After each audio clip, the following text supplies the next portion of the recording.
Social namin ni Mary. Nakakainis yung tugtog. Bilang part of mine ng background music. Nakakainis yung tugtog bilang kumakain kami ng coffee. Yan. Kumakain. Kumakain kami ng coffee at umiinom kami ng cheesecake. Nakakadista kasi yung tugtog. Sana naririnig nyo lang sa video. Naiiyak na ako. Ano ba yan? Oh, ang ganda ng kilay ni Mary. Hindi mo masyado kita lang, pero maganda yung kilay ni Mary.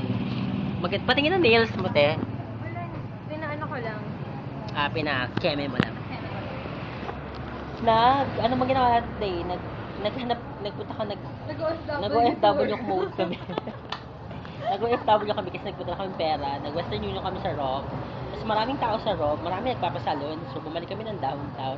Naghanap kami ng mga salons for our foot spa and her pedicure and our haircut. And your pedicure. And my pedicure as well. Nakakainis yung tugtog.